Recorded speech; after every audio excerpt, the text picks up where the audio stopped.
Calaroga Shark Media.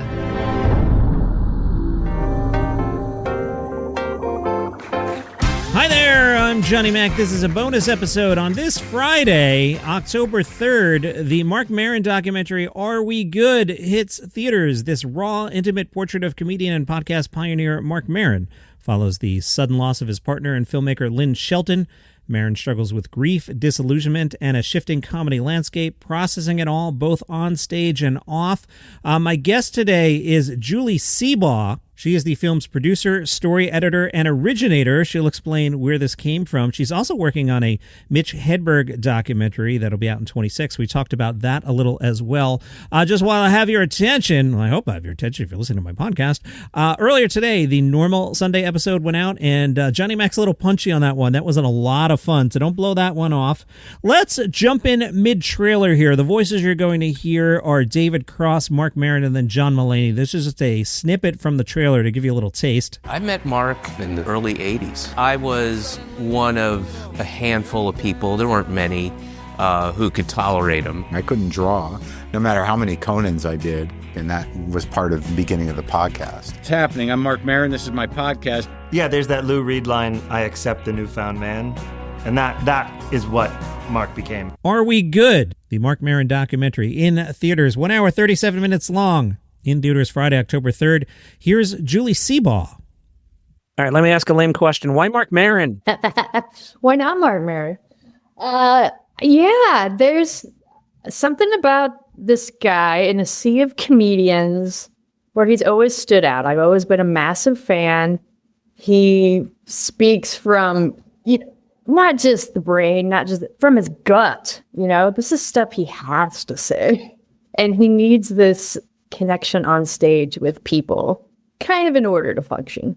And you see that a lot in comedians, but he's just endlessly watchable for his ability to, pull no punches, no holds barred. He will go there, anything that is on his mind. And it's been that way for, his careers now, however many decades. And he never really felt like he was successful or influential or moved a needle in any way. And I found that extremely interesting that he couldn't see what his fans saw. And then I was watching his Instagram lives when the pandemic struck. He was kind of the first one doing those Instagrams at that time also, just like he was popularizing the podcast. And the stuff he was showing was more, we're going into quarantine and Lynn is here and here's the cats. And then it changed very dramatically when Lynn suddenly passed away. It was an undiagnosed form of leukemia, came absolutely out of nowhere, just lost her super suddenly after realizing that he had found the love of his life. This was kind of what he'd been waiting for the whole time. And so I was very struck by the question of, how's he going to go on to create comedy material after this? And also, is she going to stick with him? Is he going to be the person he's always been? Or is he going to be a new, better version of Marc Maron from her influence on him? And just the way he was talking about her was the most raw, beautiful, brilliant stuff I'd seen a comedian putting out there, through his Instagram and podcast. And I realized someone should document this next time in his life. And after thinking about it a while, as a major fan who started to make films, I realized it was me.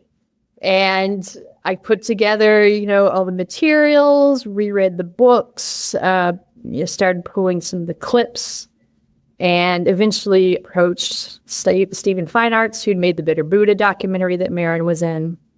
And they had kind of a contentious relationship, which I know is shocking with Marc. But I also knew that he would yell at Fine Arts through the camera. And so that was the reason. I kind of feel like I know Maron better than he knows himself at this point, because he's talking about he's going to quit comedy, he's going to move to Canada. And I'm just knowing, I don't think that's going to happen. I think he's going to go on stage and create the best material he's ever created in his life. And that is what happened. And so the documentary basically follows this period of his life where he's dealing with grief and who's turning it into comedy. And I think that's always my favorite thing about stand-up comedy is how we can use it to help us with all of these emotions that the world constantly throws at us. It even says in the doc, grief isn't unusual. It happens to everyone. This is just my turn. And so, yeah, it's just basically following this guy on his journey. And I think that people can learn a lot from it. It's funny. It's super sad. And there's lots of cats. The cats are proving very popular. It's amazing in that he's doing his strongest work now on this side of just a horrible, devastating tragedy. He's at the peak of his powers, and he's about to walk away from the podcast when we probably need him most. I think you're right about that. The many fans who thinks the podcast should not be ending. But yeah, it's an interesting time for him also because he has been trying to find a bit more peace in his life. You know, he turned 60. His birthday party, we're just kind of looking back at his life, is also included in the documentary. And he knows that he can be his own worst enemy. And I think he's just trying to be an old man in peace, really. He's been fighting for so long. And there's definitely new generations, contrary to what he thinks, who are emulating him in terms of, really forcing themselves to produce quality comedy that's uniquely personal to them, that no one else could be doing. And also carrying his mantle in terms of, his political beliefs. He does think that his popularity with his podcast has unleashed some negative consequences. The Joe Rogan parallels are always very interesting. But yeah, I think he's already established his place in the world enough that he probably doesn't have anything else to prove. We would like to continue having him as long as possible. He'll still be doing stand-up, of course. But yeah, I think it's just interesting to kind of look at the podcast as a collection of, it's committing it to history. It's already in the Hall of Fame for podcasts. He's won all the awards. He's going to start doing some directing also. So he's continuing to be Marc Maron, just in different form. We talk about the Joe Rogan of the left. I feel like he could be the Joe Rogan of the left. I totally get the podcast is a body of work and we're done with it. But I do see a scenario where you could do almost something like Bird does. Hey, Mark, could you come on Monday and do 12 minutes about politics and be the Joe Rogan of the left? Do you have to go away totally? Like, I get you don't want to prep for guests. I get you want to take your foot off the gas at 60 years old. I get all that. But can you do 10 minutes every other week? I'll just say, as somebody who knows Maron very well at this point, I can tell what kind of a mood he's in by the pants he's wearing. Like, I will say I would not be surprised if anything like that happens, despite saying to the contrary, because I think he always knows that his fans will be there. And, again, he's infinitely watchable and that he will do different forms of entertainment, but no one's going to tell him what to do. This is Marc Maron. We can't shape his opinions. Hopefully I have some good questions later, but I do have a few lame questions up top. And one of which was, what is Marc Maron like? Now, I think you may have opened the door there where he said he just wants to, go away in peace. I think, and hopefully this isn't a false memory, I think I had a conversation with him back in 2003 or 4 in my early run at Sirius Satellite Radio. I feel like I was talking to him in the lobby, and that would have been Air America's Marc Maron or right after that period. And he was perfectly nice. I have nothing bad to say about him, but I just feel like his vibe was like, nah, I'm good. Let me know when it's time to go back in the studio, and wasn't looking to hang, wasn't looking to not hang. It just was like, I'm just here. I'm good, man. Is that how he's like? I try to keep a respectful distance and not bother him too much, although I fail frequently. Even before this documentary, I'd written, I think, 5 different journalistic pieces over the years, from Village Voice to LA Times. He certainly does have that prickly exterior, but I think we know, as all comics, it's hiding something for sure. Even now today, he's kind of been experimenting with medication. I think a lot of people think he probably just has autism or ADHD that's gone undiagnosed. And that might help a lot if there was some exploration in that area. But yeah, I think it's all, it's a safety mechanism. You know, it really is. Once your nervous system is wired in a certain way, it's very difficult to change it. I use comedy to try to do it personally. But yeah, I think he's trying to kind of figure out between the exterior and interior, like you said, how to just have more peace in his life. It's been 60 years of chaos. Let the man have a good time for once. Makes total sense. We'll circle back to Maron for sure. I do want to talk about your resume. I love having guests on here. I explain to my audience, I know more about comedy than most people. If we go down to the bar, there's a good chance I know more about it than anybody else on the bar. But the other people who know more about comedy than me know way more about comedy than I do. And I'll put you in that bucket because of the work that you've done.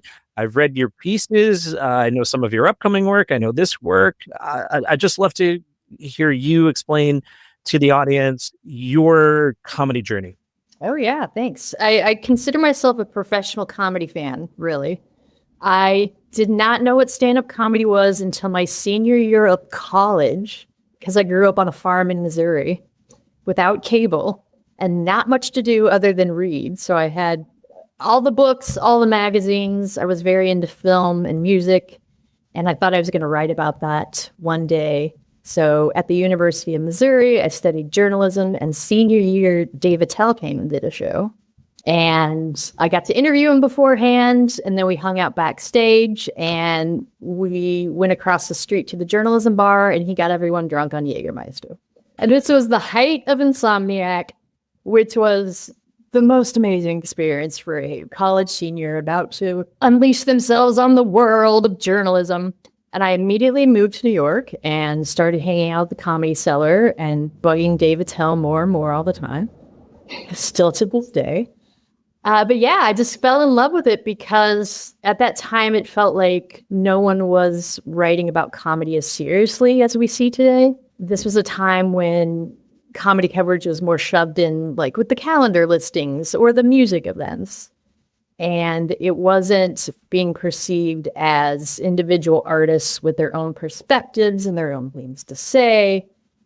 It was just kind of a generic comedy is something you can watch on the weekends. And I really wanted to change that. It's been 22 years of writing about comedy. I've recently decided to call myself less of a journalist and more of a author and documentarian. But that's a natural progression anyway. But yeah, I've covered all the festivals. I've been freelance for most of the time, so I've written for basically any title you can think of. And I just can't get enough. I love the live comedy experience of sitting in the back row of a room and watching all these different people from different backgrounds, and who knows why they're there tonight, but they've all gathered in this one space and they're laughing at the same thing at the same time in a way that's completely unable to be recreated again. And I just leave there feeling a little bit more optimism for the world. We can all agree on this thing. Maybe we can agree on more. That doesn't always work out well, but that's my favorite part about comedy, of being able to kind of lose yourself in it and feel that sense of connection. And I will talk about comedy all day long if someone lets me. More coming up with Julie Seabaugh. The documentary is called Are We Good? It's all about Marc Maron. Now, behind the scenes, we had a little bit of audio problems. It was almost as if we were in space. Like if you watch a space movie, say Apollo 13, and there's that slight delay. And you may have noticed that we were sort of speaking in paragraphs, that I didn't do what I normally do and jump in mid-sentence because I'm enthusiastic. So I don't want you to think that I wasn't interested in the answers. We knew about the glitches, and I told Julie, I'm just going to hang back and let you speak in complete sentences so I don't step on you. So I didn't mention that at the open because I didn't want to poison your brain about it. But if for some reason you listen to that last segment, you're like, John's not saying anything, that's why John isn't saying anything. More with Julie Seabaugh after this. Now, you dropped a note there I want to circle back to. Can you tell me about the roast of Julie? Who roasted you? That must have been amazing. My 40th birthday roast was held in the belly room of the Comedy Store about 2.5 weeks before pandemic. It was sold out, full room. I mean, the belly room's very small. But yeah, there's a lot of industry and comics there. And at the end, it was Jeff Ross and Dave Attell. And I said some jokes about, let's see. The joke I told about Jeff Ross was, we're in the belly room, home of Jeff Ross presents Roast Battle and Jeff Ross presents the historical roast. When's Jeff Ross going to present his own material again? That's why I'm not a comic. But the Attell, every time I have sex dreams about Dave Attell, I wake up covered in hummus. Good one. Those are the ones I remember. But it's also like Mike Lawrence, Brad Williams. There were some roast battlers, Jay Light, Nicole Buchanan. Yeah, that was probably the highlight of my comedy career as far as I'm being roasted for my 40th and it's all downhill. Yeah. It was a great night. I was too nervous to really enjoy it. But looking back, that was really, really special. I love Attell. If I had to bet on one comedian, do 15 minutes and just crush in the room. You can't touch your normal material. Just wing 15 minutes. I would pick Dave Attell. Yeah, just the idea of seeing this guy who we all think is so brilliant. And we all watched his last special probably 4 or 5 times each. I know it. I know it's true. And he doesn't think he's that good either. I've even approached him about different projects in the past. And he's like, nobody cares. Like, no, people care. You're very influential, and Insomniac got a lot of people into comedy, myself included. Yeah. So I would love to do something on him at some point, but you got to, again, get past that exterior.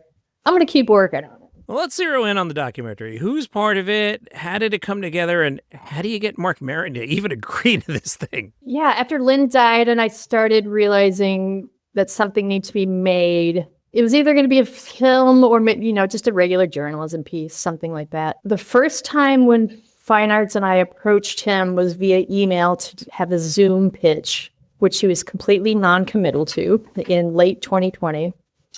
We had another one in early spring. And then when the venues started reopening after COVID in May of 2021, and he went up at the Comedy Store finally after a week it had been open. And he'd been saying he's quitting, moving to Canada, all that stuff.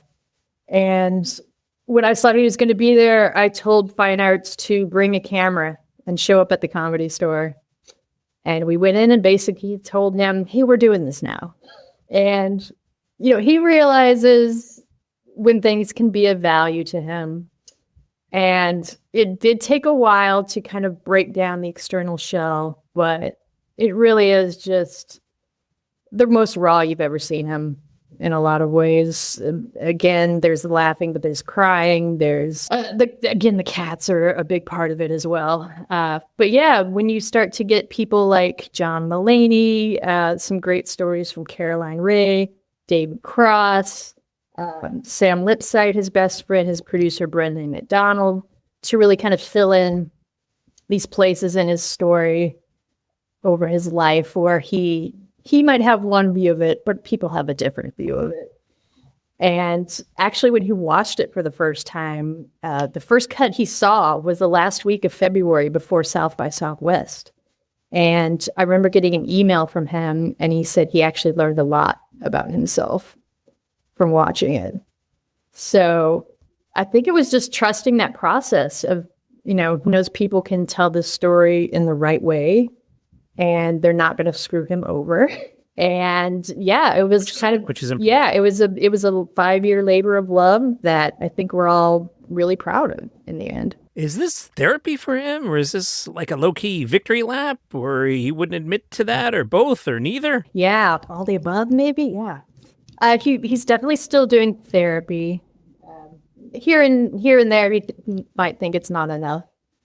But, and still, his meetings, the recovery meetings, those are still in full effect. I do think that the timing of him wanting to quit the podcast now is very interesting because he does view it as a statement piece about Marc Maron and kind of wrapping up this circle of this time in his life. I think it's going to be a matter of really being honest with himself and really opening the door to new possibilities. I think he's trying. It's hard. It's hard for all of us. And he's just the one we're watching do it and try to get some inspiration in the meantime. It's so interesting about Marc Maron. His last special, clearly his best. He's even said that. And I teach a few college classes. I teach about the Obama episode as the best podcast episode ever done. No qualifier. The reason I say that, if you listen to it, at first, the President of the United States shows up. And then at some point, Mr. Obama drops that. He's just Barack in a garage, having a conversation with Mark. And towards the end, the President of the United States comes back. But for the middle there's two guys in a garage, and it's beautiful. Yeah, that's the whole goal of WTF is he wanted real people to drop the facade and have a conversation with him person to person. And the formula has worked extremely well. My favorite episode is Todd Glass, personally, because when he went on and chose that as the platform to come out of the closet and to kind of tell his story, it was Maron that he trusted. And it was so beautiful. Just the trust he put in Maron and the idea that this was the platform where comics felt safe and understood, I thought was hugely just, I listen to that all the time still in a lot of ways for different, and also I know Todd Glass too, but there's just a different way of interacting when you can shut out all those distractions and you're in a soundproof room and it's just you and another person, where you can really, I'm going to use the word unmask, which has to do with neurodivergence. But there's, something unique he created in that he wanted to be liked and we wanted to like him. And this was kind of our avatar for doing so. So I think there's just endless, I want to hear more about your class, but I think there's endlessly examples from, and I want to take it. I want to take your there's just endless examples of moments from the podcast that, you really see humanity, in a way that a lot of these comedians and actors and everyone else he has on. It's not just typical promotion. And again, it says in the movie, like, you're coming into Maron's world. You have to talk to him. You have to be yourself. That's the reason why WTF has worked all this time. So when you flip that and Mark's on the other side of the camera, how do you make sure you're capturing real Marc Maron and not, I'm on camera right now, I better turn it on, or show this side of my personality? How do you get the real guy? I feel like the real Marc Maron is never far from the surface. It's always bursting to come out. And it really was just a matter of waiting for those moments. And we had a lot of footage. We went to a lot of cities. And again, 5-year labor of love. And it was just a matter of really going in and focusing on what are the actual Maron moments.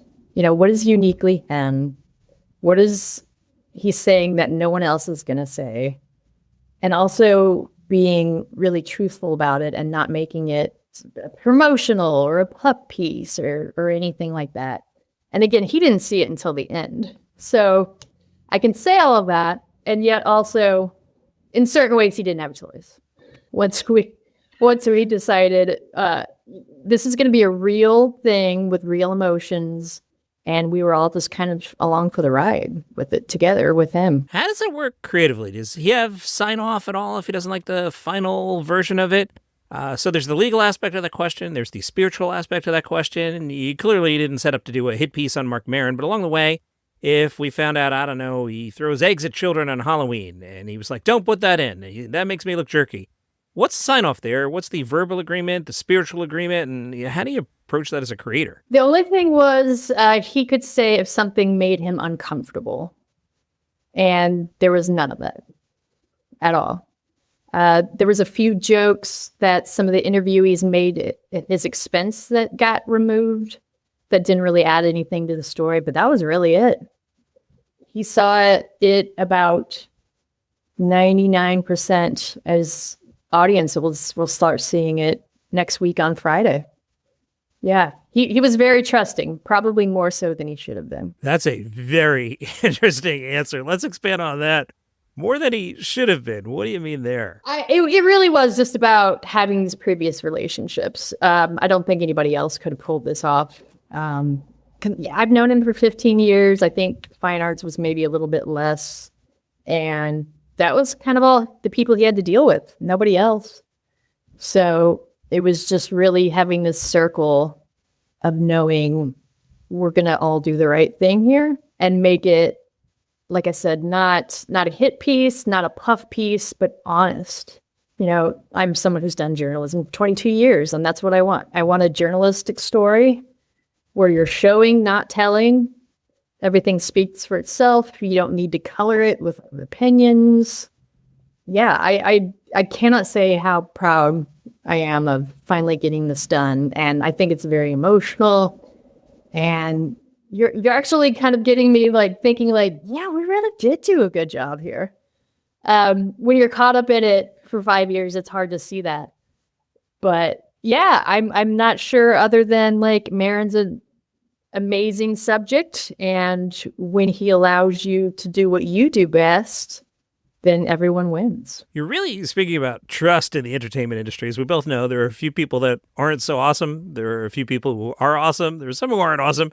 And I think that knowing you're working with somebody who's not going to hand in a hit piece or a jerk face piece, I think that really goes a long way. So I'll applaud you for that, for having that with Marc Maron, who I imagine is guarded. You are correct. Yes.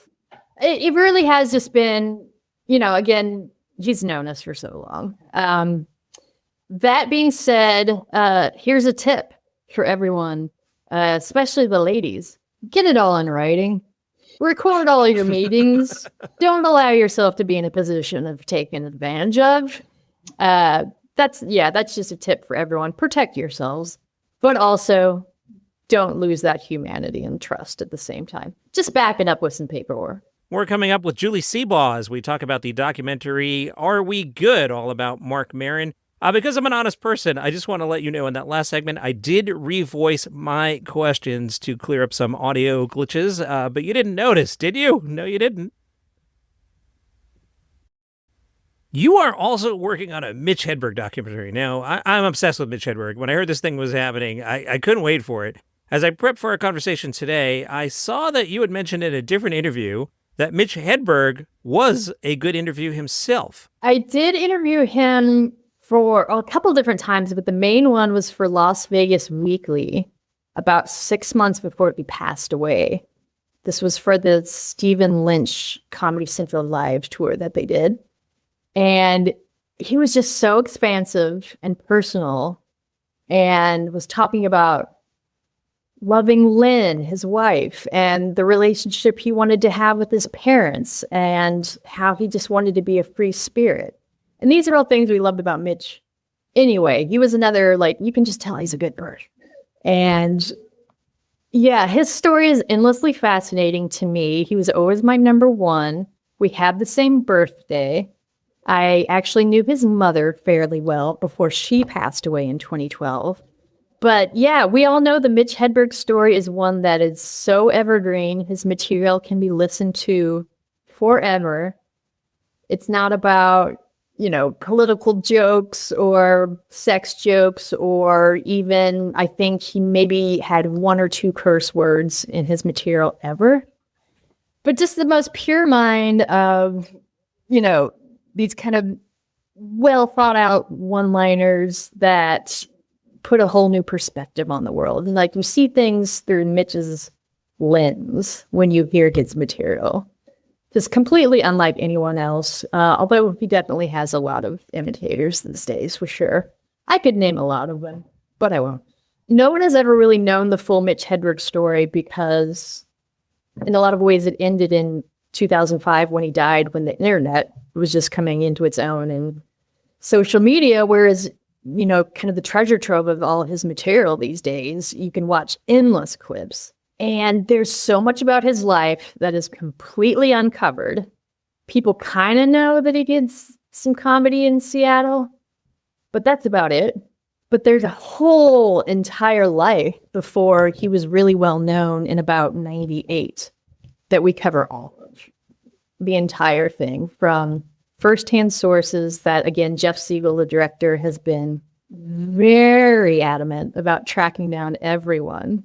It's over 100+ people, and it's going to be eventually, we've wanted to kind of keep it small circle and do it the right way.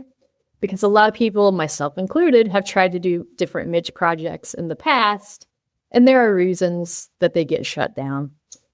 And we kind of went around some of these reasons for this, and that's why it's actually going to finally happen. And I cannot say enough how much this will be a career highlight, and I know full well that everything else is downhill from here. I hope it creates another Mitch renaissance. We had one when the internet really took off, but he has so many signature bits. Like if I run into a can of Mr. Pibb at the supermarket, I will take a photo of it and send it to somebody. If I'm at Hershey Park and they're selling frozen bananas, my daughter gets a 10-minute routine about how I don't want a frozen banana now, but I might want a regular banana later. If I'm at a Subway, she gets a Duck's bit. It's all just in my brain. So it'd be great to see another wave of it. I just feel like Hedberg mania has cooled off over time. It'll happen to anybody who's not putting out active material, but, I really look forward to this. All of us on this team, there's 4 core members, and we all knew Mitch personally. And loved him, adored him. And the idea that he does continue having this legacy is sort of part of the pitching, per se. His album, Mitch Altogether, only went gold a couple of years ago. And we actually have footage of Jack Vaughn from Comedy Central Records presenting Mitch's father, Arnie, with the gold record that would have been Mitch's. So that's kind of a theme we have in the documentary. Not to give it all away, but he does continue selling. It's true. And especially, on the digital stations, the Comedy Central Records on SiriusXM plays his stuff all the time. He's kind of perfect for those clips of chopping them up in small amounts, the bite-sized Mitch Hedberg jokes.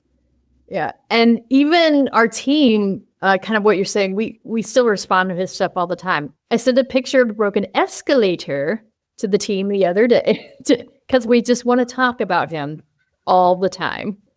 Or like this, hey, I live by the Coach and Horses bar where he used to go with Doug Stanhope, and they once met Quentin Tarantino, and that'll be a story. We're constantly geeking out about Mitch through this whole process.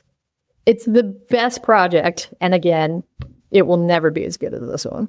I also know Jack Vaughn. He has the job now that I used to have. And I knew him when he was running Comedy Central Records, and we did the Comedy Central radio deal together. So at some point, I wanted to do a Hedberg tribute on Sirius Comedy. This was pre-merger. But I'm not a ghoul, so I'm not going to call Lynn Shawcroft and be like, hey, your husband died yesterday. Could we do something? I waited maybe 9 months, a year. She said nobody had really reached out to her. So she comes in and we do the tribute, and Stanhope's part of it. And I wound up in the back studio with her, a really small studio, even smaller than the room that I'm in now. And she had Mitch's cassettes. And she hadn't listened to them. I'm telling you, this is a true story. I was sitting there with the woman, and she hadn't heard them. I saw her emotionally react to them. And she's playing some late in life sets Mitch had done. And I said to her, you've got an album here, and I don't make albums. I don't want anything out of this. I just want to hear the material as a fan, and connected her with Jack. And that's where that posthumous album came from. And it was just, I'm so glad that material got out there. Mitch was already under contract for an album when he died. And as far as I know, Lynn had to produce one. But yeah, I guess it wasn't going to be clear where that material was going to come from. And I remember that tribute you did too. I was listening to it crying the whole time too. It was amazing. I never got to meet him. The other touchstone in my career there was, because I remember the day clearly, we were doing Jim Brewer's afternoon show, and we were at the car show in New York City. And Jim was frosty because the night before, Jim had to cover for Mitch Hedberg, who didn't show up for reasons. We didn't know what happened, and we heard in the middle of the show, while we're at the car show, and Jim's performing to hundreds of people live, and we heard this, we were all just devastated. And Brewer did the radio show, and then we all felt like jackholes for the way we were 5 minutes ago. It was like, I can't believe that guy didn't show up, and they're like, oh my God. It was just, I can still feel it coming back as I tell you the story. Yeah, I remember the feeling of it hitting me when I heard too. I was returning from a comedy show late at night. I was living in New York at that time and had just seen him at Caroline's. just before with when all the rock stars were there. Mike Birbiglia opened partially that weekend. And someone wrote me a message that said, by now you've heard that Mitch Hedberg has passed away. And I had not until that message.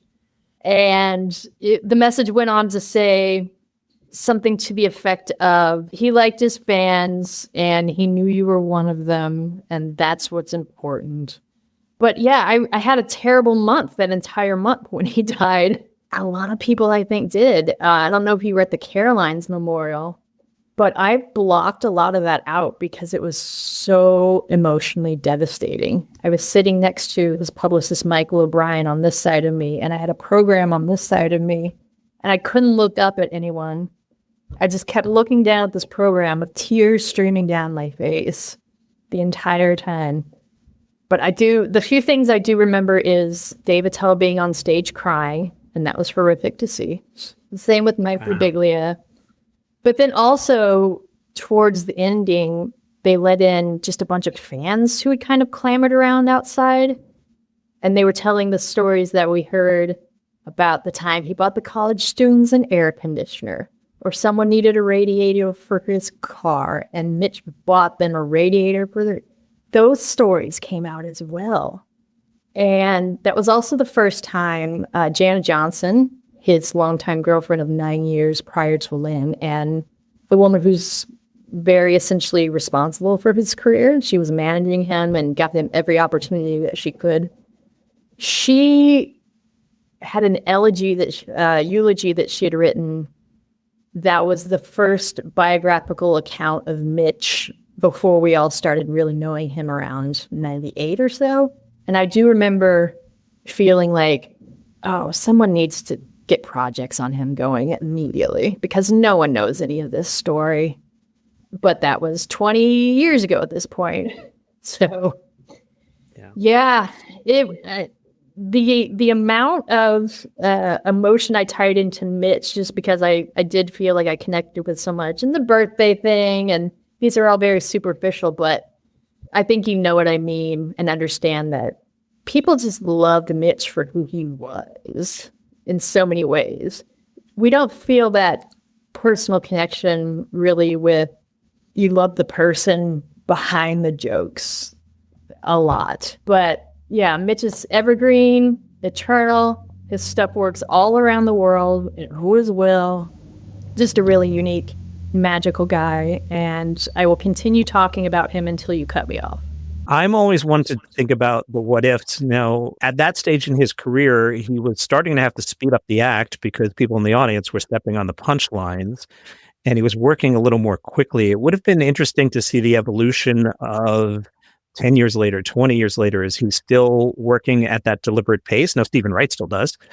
Or would there have been an evolution? We'll never know. And it's just one of those things that I think about when his name comes up. Certainly some of the timing of material was affected by drugs at that point. That's something Jack Vaughn has also talked about when he recorded the second album. And it was pretty obvious, you know, to some people, maybe not if you were a college student at that point, just thinking he's a funny character. I'm describing myself in case that's not clear. The drug thing hit a lot of people by surprise. If you weren't kind of, you know, inner circle in the industry at that time. But just the idea that like, so many people in the documentary say he would be doing arenas. He would have so many Netflix specials. But other people say he wouldn't like social media at all, and he probably would have left comedy. So we don't know, but I think any of those paths make a lot of sense for the artist that we knew. I could see that. You seem to know Jack Vaughn pretty well. I used to accuse him of being a secret agent. First of all, his name is Jack Vaughn. He's a nice looking guy. But if he ever told you a story about what he would do on vacation, it was always some exotic locale with like a great story to it. And I'm like, you're clearly MI6. Jack Vaughn, I've known since about 2 weeks after I first moved to New York after I graduated college, when I went to the Virgin Records mega store in Times Square for Dave Attell's release of Skanks for the Memories.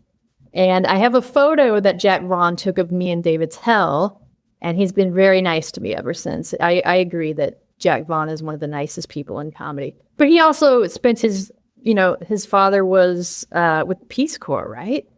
And he's traveled the world his entire life. So, yeah, he's a very experienced traveler in lots of ways. Physically, mentally, I trust him more than anyone else in comedy. Jack, don't listen to this. All right. So you came on here to promote a Maron documentary, and I dragged you to Hedberg land, and then we did 10 minutes on Jack Vaughn. So let me ask you about Marc Maron. What was the unexpected thing that you found out that when you went into this? Oh, yeah. Ooh, that's a good one. I think it really was that idea that he didn't see himself as that successful. Kind of shocking, really. And he never really liked the fact that he became better known for his podcasts than his comedy. And just really kind of trying to understand what that must be like in his mind, I think was probably the most shocking part. Like, you're clearly one of the best that's ever existed. But again, maybe that's something all of us can learn. You know, we're all doing a little bit better than we think we are, maybe. One of the all-time greats, if we made a list of stand-up comedians, he's going to make it. Sure, you're one of the all-time, you're the OG podcaster, so there. But again, from stand-up comedy standpoint, at 60 years old, you just put out your best work, dude. We respect. Everybody loves that special. I've said every year I do, like everyone else, top specials of the year. That's going to be number one. I can't imagine what's going to knock that out of number one. Oh, I agree. For sure. He just keeps getting better, and yet, you know, he wants to quit. So these are why reasons why we just keep watching these people. Like, it's endlessly fascinating to follow these comedy journeys, and I can't get enough with it. I just think Marc Maron was the best at this specific period of time to follow. I don't think there's going to be, unless we have, you know, other pandemics or we will certainly have other upheavals. But it was something about the context of being in that time and watching how he dealt with everything that not only we were all going through, but his own loss and grief at the same time. That just meant, you know, if he can keep going after this, we can too. And that's just comedy in a nutshell. So is the thesis here not to be maudlin, that the tragic event just pushed him to the next level or helped him focus? It seems to clearly be a focal point, and his strongest work has come after that. So is that the moment? I would say that it was something thrust upon him, and he, dealt with it as he could. And we just wanted to make sure we were there to capture it. Obviously, it's the most dramatic thing that's ever happened to him. But, you know, by far, we can see that very clearly. But he manages to keep going and, like you said, create the best material he's ever done. And how does comedy actually allow us to do that, especially through his eyes? Yeah, I'm not sure I'm actually answering the question, but there was just something about that moment and that time and watching him go through all this and kind of start to come out the other side through humor that I think is, again, universal, timeless. Can't get enough of it. I will watch comedians create material under challenging times forever. Yeah, and he's just kind of the best. So that's why it made, you know, it was very difficult, but I'm glad we did it, for sure. Do you imagine fans will come away laughing? Will we be crying? Will we get a new understanding of Marc Maron? All of that? All the above, for sure. Again, like I said, this is watching him make new material in the wake of this tragedy. So you see him experimenting the process, putting it together for better and for worse. And there's definitely a lot of crying as well, for sure. I have not gotten out of a screening yet without people crying. So yeah, the full emotional spectrum. And it even works if you're not a fan of Marc Maron, because again, we're belaboring the point by now, but this is something that happens to everyone. Here's how this guy dealt with it. And that's all I have for you. So here's what happened. When we were recording, the upload stalled at 96%. So I don't have the rest of the conversation, which kind of sucks. But I asked her about it being in theaters and, can I just hide out in the basement and cry? And she's like, nope, it's in theaters. She did suggest that possibly, perhaps, maybe there might be another way to see this down the road. But this week, it's in theaters, and it sounds fantastic. So at the end, like we do, I go, hey, thanks for coming on. She said nice things to me. I said nice things back. But I don't have any of that. So just imagine how that went. It went something like this. Hey, Julie, appreciate your time. Really looking forward to this. Thanks for coming on today. And then she said something nice in my general direction, and then we said bye. And then there was some after stuff after the recording about, hey, I hope you come back with a Mitch thing. And we said all that. But, you wouldn't have heard that anyway, because I wouldn't have included that in the podcast. So you're actually getting more content that you would have. I'm punchy today. All right. That is your bonus episode. Back in the morning with a normal episode. Comedy people, can we keep this thing calm? This has just been out of control lately. Let's keep it simple so Johnny Mac can watch football all day, watch the Jets lose, and then we'll come back in the morning with a normal episode of Daily Comedy News. Appreciate you.